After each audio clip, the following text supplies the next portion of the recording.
एक समय की बात है, भगवान शिव अपनी पत्नी पार्वती के साथ एक बार घूमते हुए धरती के अमरावती शहर पहुंचे। वहां शिव जी का एक बड़ा सा मंदिर राजा ने बनवाया था। भगवान शिव तथा पार्वती दोनों को वह मंदिर बहुत पसंद आया, इसलिए दोनों वहीं रहने लगे। कुछ दिनों बाद माता पार्वती ने भोलेनाथ से कहा, प्रभु, मुझे चौसर खेलने की इच्छा है। भगवान ने सारा इंतजाम किया और दोनों आराम से चौसर खेलने लगे। तभी वहां मंदिर के पुजारी आ गए। पुजारी को आता देख मां पार्वती ने पूछा, आप बताइए, हम दोनों में से कौन यह खेल जीतेगा? जवाब में उन्होंने कहा, महादेव ही जीतेंगे। जैसे ही चौसर का खेल खत्म होने लगा तो पार्वती माता जीत गई। माता पार्वती ने पुजारी की बात गलत साबित होने पर उन्हें झूठ बोलने की सजा के रूप में श्राप देकर कोढ़ी बना दिया। फिर पार्वती शिव जी के साथ कैलाश लौट गईं। अब लोग उस कोढ़ी पुजारी से दूर भागने लगे। राजा ने भी उसे मंदिर के कार्य से मुक्त करके किसी दूसरे ब्राह्मण को मंदिर का पुजारी नियुक्त कर दिया। कोढ़ी पुजारी भी उसी मंदिर के बाहर बैठकर अपने लिए भिक्षा मांगने लगा।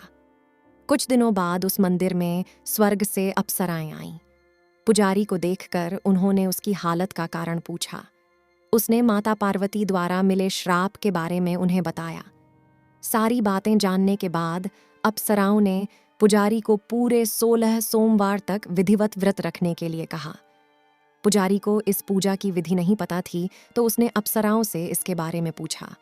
उन्होंने बताया कि हर सोमवार को सूर्योदय से पहले उठना होगा, फिर नहाकर साफ कपड़े पहनने के बाद गेहूं के आटे से 3 अंग बनाना, उसके बाद घी से दीप चलाते हुए गुड़, बेलपत्र, अक्षत, नैवेद्य, फूल, चंदन, जनेऊ लेकर संध्या के समय सूर्यास्त से पहले प्रदोष काल में भोले बाबा की पूजा करना।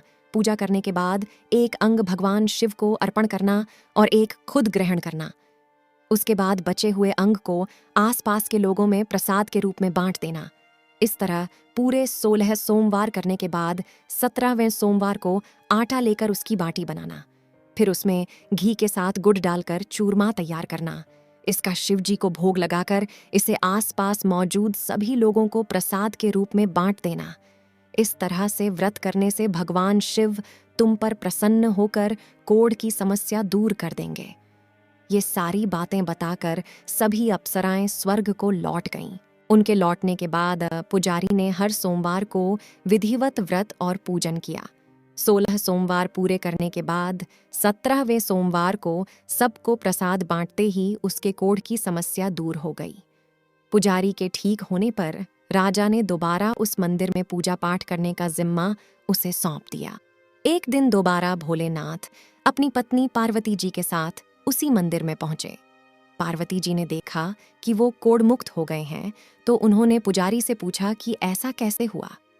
जवाब में पंडित ने उन्हें 16 सोमवार व्रत करने की अपनी कथा के बारे में बताया। पुजारी की बात सुनकर माता पार्वती काफी खुश हुईं। उन्होंने भी 16 सोमवार व्रत रखने की ठान ली। इसके लिए माता पार्वती ने पुजारी से पूरी विधि जानी और अपने नाराज बेटे कार्तिकेय को वापस पाने के लिए नियम से व्रत करने लगीं। 17वें सोमवार को जब उन्होंने सबको प्रसाद बांटा, तो उसके कुछ दिनों बाद ही कार्तिकेय लौट आए। उन्होंने माता पार्वती के पास पहुंचकर पूछा, माता, अचानक कुछ हुआ कि मेरा सारा गुस्सा ही खत्म हो गया। क्या आपने कोई उपाय किया था? जवाब में पार्वती जी ने 16 सोमवार के व्रत की कथा सुनाई। यह सुनकर कार्तिकेय को भी 16 सोमवार का व्रत करने का मन हुआ, क्योंकि वो अपने मित्र ब्रह्मदत्त के दूर जाने से दुखी थे। माता पार्वती से 16 सोमवार व्रत की विधि जानकर उन्होंने परदेस गए अपने दोस्त ब्रह्मदत्त की वापसी की मनोकामना के साथ व्रत शुरू किया। पूरे 16 सोमवार व्रत करने और उसके विधि विधान से समापन करने के कुछ ही दिन बाद कार्तिकेय का दोस्त लौट आया। वापस आने के बाद ब्रह्मदत्त ने कार्तिकेय से पूछा, आखिर ऐसा क्या किया तुमने कि मेरा मन बदल गया? मैं बिल्कुल भी वापस आना नहीं चाहता था, लेकिन एकदम तुम्हारा ख्याल आया और मैं लौट आया।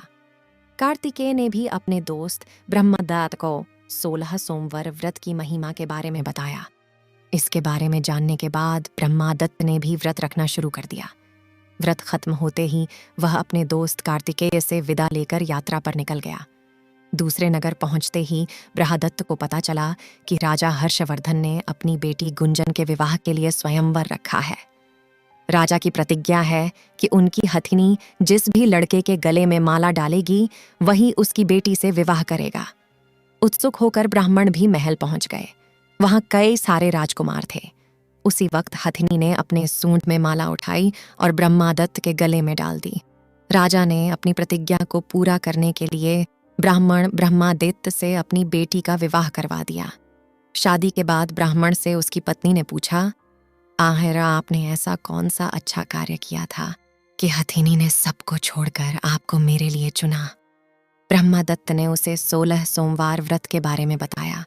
राजकुमारी ने यह सब जानने के बाद अपने पति से विधि पूछकर व्रत करना शुरू कर दिया। व्रत के समापन के बाद उसे एक सुंदर सा बेटा हुआ जिसका नाम गोपाल रखा गया। गोपाल जब बड़ा हुआ तो उसने अपनी माँ से पूछा, आखिर मैं आपके ही घर पैदा क्यों हुआ?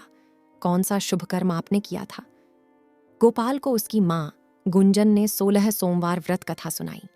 गोपाल ने भी शिव भगवान की महिमा जानने के बाद बड़े से राज्य को पाने की चाह में 16 सोमवार व्रत रखना शुरू कर दिया।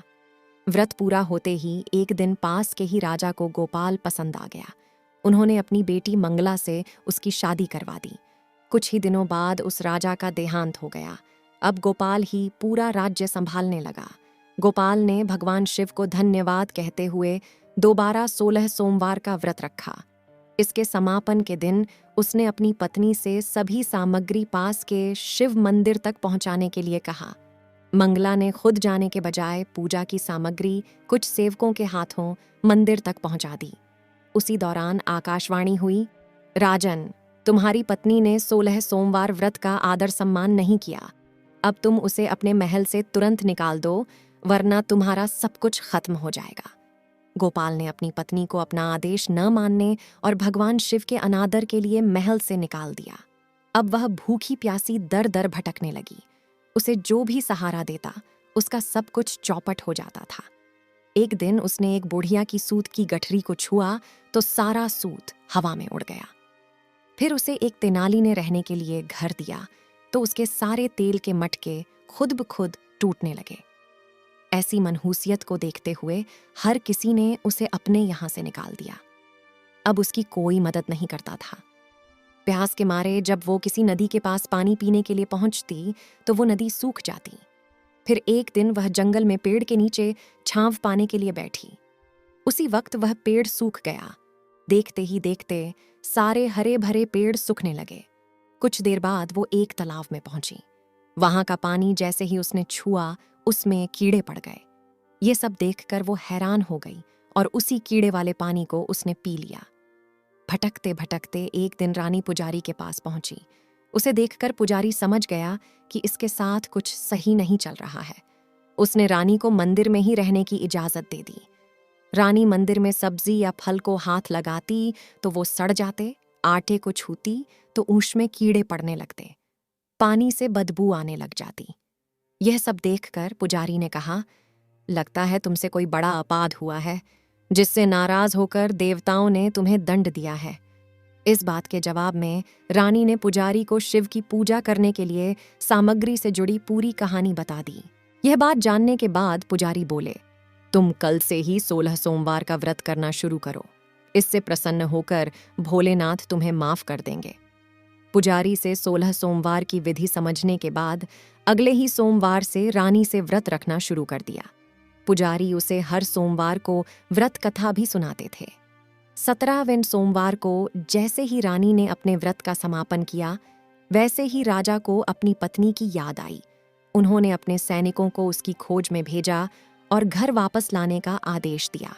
सैनिकों को जब पता चला कि वो मंदिर में रह रही हैं, तो उन्होंने रानी को अपने साथ चलने की प्रार्थना की। तभी पुजारी वहां पहुंचे और सैनिकों को वापस महल लौटने के लिए कहा। राजा को जब पता चला कि उसकी पत्नी मंदिर में है, तो वो उसे लेने के लिए वहां पहुंचे।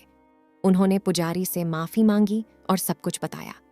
पुजारी ने भी कहा कि ये सब भोले का प्रकोप था, आप अपनी पत्नी को ले जाइए।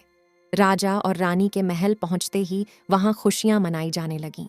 खुशी के मारे राजा ने पूरे नगर में मिठाई बंटवाई और ब्राह्मण व निर्धनों को खूब दान दिया। अब रानी महल में भगवान शिव की पूजा और 16 सोमवार का व्रत रखते हुए खुशी खुशी रहने लगी। हमें कहानी से यह सीख मिलती है, कहे गए कार्य को ठीक ढंग से करना चाहिए, खासकर पूजा अर्चना को, अन्यथा नकारात्मक परिणाम भुगतने पड़ सकते हैं।